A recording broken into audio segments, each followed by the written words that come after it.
y esa capacidad de pensar mundos nuevos, ¿no? Muchas veces es muy interesante ver las fotos porque parecería que hasta su forma de vestir no era acorde a la arquitectura que estaban haciendo, era como muy avanzada, ¿no? Y en ese sentido hay fotografías incluso de los profesores de la Bauhaus que se les ve muy convencionales para el tipo de arquitectura que estaban ya haciendo.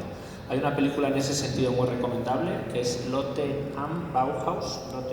Lotte es el nombre de una chica que quiere estudiar arquitectura. Ayer estábamos hablando en la cena de esta película, que pueden verla en internet, y es maravillosa para entender qué proponía esa libertad que caracteriza a la arquitectura del siglo XX.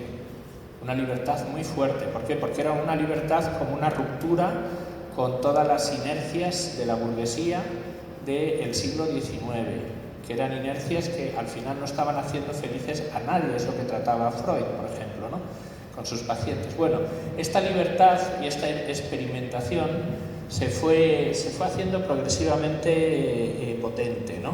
Estos son todo obras de Le Corbusier, como saben.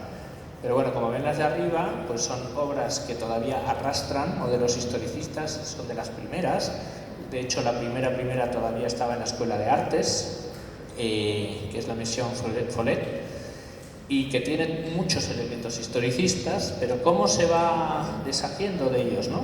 Y es bien interesante porque en la tercera, 12 años después, en la Maison Schwab, ya tenía una estructura de hormigón que permitía la liberación de la planta y con esta lógica dominó, que llamaba él, ¿no?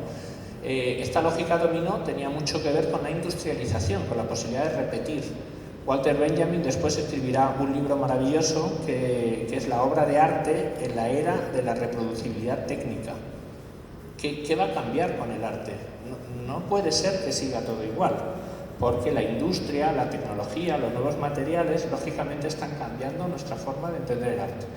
Bueno, las obras posteriores, como vemos, a partir de los años 20, dan un salto cualitativo. Se vuelven muchísimo más abstractas.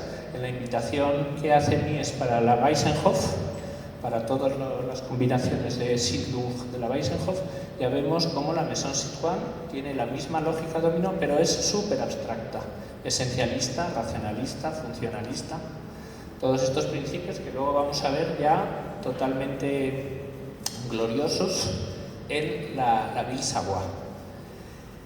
Bien, lo mismo va a pasar con todos ellos, ¿eh? Lo de arriba es de Mies van der Rohe, la primera casa que Mies van der Rohe diseña, la Riel House, y sin embargo pues van a ver la última, que es la Neues Gallery, ¿no? Como todo este salto, este paso a entender las cosas de una forma muchísimo más limpia, racional, abstracta, funcional. Abajo tenemos la primera de Wright y la última de Wright, con el organicismo que ya estaba también comentando Fernando, ¿no? Y abajo quizás el que se mantuvo más coherente, ¿no? En el sentido que es Gropius. La primera obra, la Fábrica Faust, era absolutamente funcionalista. Como sabemos, él pertenecía a la Liga Alemana de Talleres, ¿no? Entonces tenían una lógica industrial absoluta, ¿no? Con esas pieles de vidrio, las primeras de la historia, y con todas las lógicas de fabricación como incorporadas a la arquitectura. La arquitectura tenía que ser parte de todo ese proceso. Bueno, y la última, que fueron los archivos Bauhaus, ¿no? Muy transformada.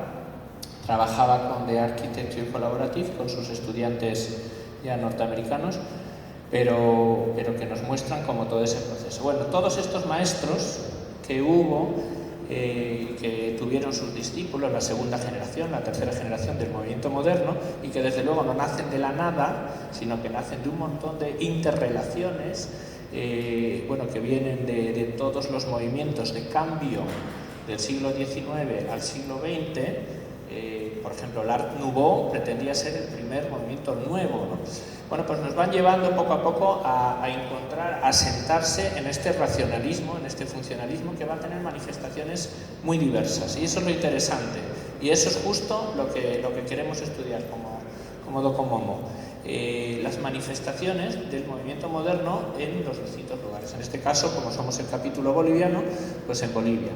Porque aquí vamos viendo esos cambios, ¿no? También, y entendiéndolos. Emilio Villanueva cuando vuelve de Chile, ¿no? Y hace la Alcaldía de la Paz, pues ven que es un eclecticismo académico, historicista, clarísimo, y sin embargo pues es capaz poco tiempo después de impregnarse de todos estos principios y hacer el monoblog, ¿no? Lo mismo pasa en Cochabamba con Miguel Tapias. Tenemos ahí la Casona Vickenbach o Santa Clara, que tienen toques Art Nouveau, incluso neogóticos, y sin embargo va poco a poco construyendo las cosas con otra lógica, muchas veces también con toques Art Deco, que ayer se destacaron también, pero mucho más racionalista. Bueno, todo esto es lo que interesa desde esa complejidad y desde esa crítica del pensamiento crítico a Docomomo. Porque este movimiento moderno que surge en estos albores, digamos, en el cambio de siglo, por toda esta velocidad, trae cosas muy interesantes y trae cosas particulares también en cada lugar, ¿no? En cada país, en cada ciudad, en cada continente. Y bueno, pues desde esta observación de lo macro y de lo micro, de lo que vemos a nivel global y a nivel local, es que las reflexiones que quiere hacer Docomomo son esas, ¿no? Ir viendo cómo se superaba una mirada del pasado y cómo se avanzaba hacia la del futuro, seguramente arrastrando algunos elementos del pasado, seguramente visualizando algunos deseos del futuro. Al fin y al cabo los seres humanos somos seres culturales, ¿no? Y la cultura es justamente esta relación de pasado, presente, futuro. Lo que recibimos, la herencia del pasado, lo que celebramos de estar vivos, ¿no? De poder estar juntos en el presente, y lo que soñamos, lo que proyectamos hacia el futuro. Entonces, esto es justamente lo que se hace muy sugerente para estudiar el movimiento moderno, porque se iban dando esas formas al futuro. Y estas formas del futuro pues tenían variedades por regionales, dependiendo de los lugares, y ha llevado a que en 1988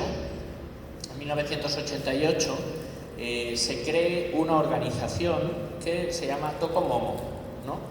Docomomo quiere decir documentación y conservación de edificios, sitios y barrios del movimiento moderno.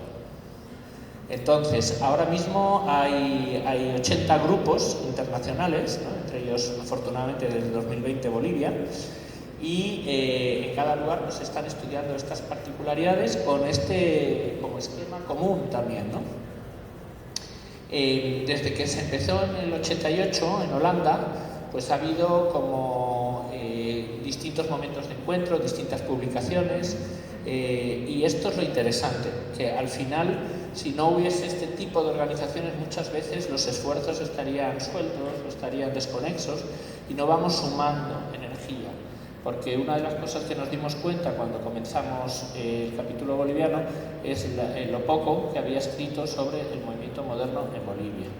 Tenemos una tarea increíble que hacer y por tanto también es muy sugerente para profesores, para estudiantes, para investigadores, para todos, que podamos ir levantando fichas, levantando investigación, estudiando los valores, y no solo de edificios, por supuesto, de barrios, de sitios, y como también se hablaba ayer, de paisajismo, etcétera, de intervenciones muy interesantes que se han hecho en el mundo. Entonces, eso es el Docomomo, un grupo de profesionales.